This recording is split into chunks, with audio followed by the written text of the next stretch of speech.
Si l'on doit, parmi les innombrables reproches qu'on peut adresser au gouvernement sortant,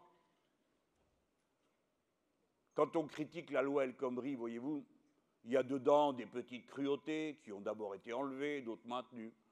Parmi les petites cruautés, il y avait, je ne sais pas qui avait pensé à supprimer les jours de congé qui vous sont donnés quand vous perdez un proche.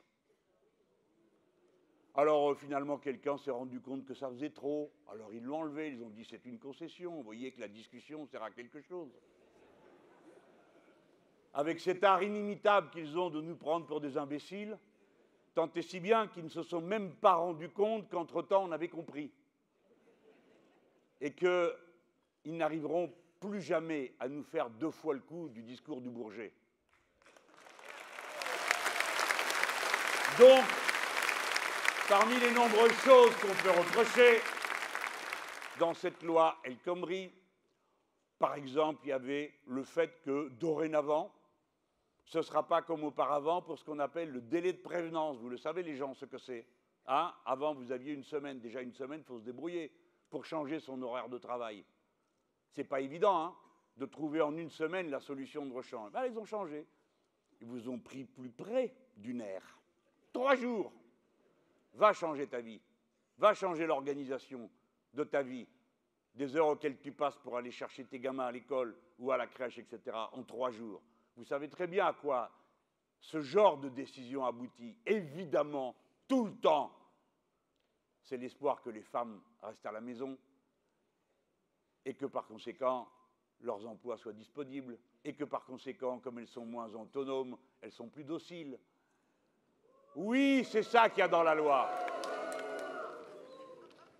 Toutes ces choses qui pourrissent la vie des gens, pour rien, semble-t-il d'abord, mais qui participent d'une certaine vision du monde où on vous tient à la gorge. Bon, parmi toutes les choses qu'ils ont trouvées, c'est la suppression de la médecine du travail. Alors, la première des tâches est de rétablir la médecine du travail. On dirait quoi? Qu'est-ce que c'est que cette histoire? D'ailleurs, un infirmier pourra vous voir. Vous êtes contre les infirmiers? Alors personne ne va dire non. Personne ne va dire mais ce n'est pas le sujet. Un infirmier, ce n'est pas un médecin. Pourquoi pas un électricien pendant que vous y êtes?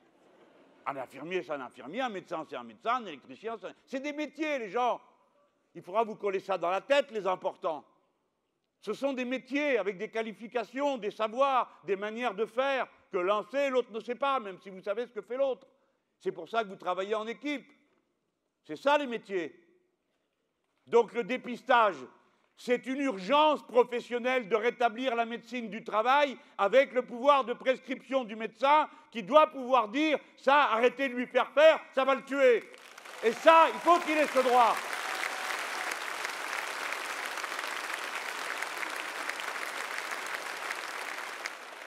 Eh bien, eux, ils ne pensent pas ça. Ils ont pensé que c'était bien comme c'était même trop. Il y a 2000 médecins du travail de moins en 2014 par rapport à 2002. 2000 médecins du travail de moins. Il n'y a plus que 5000 médecins du travail.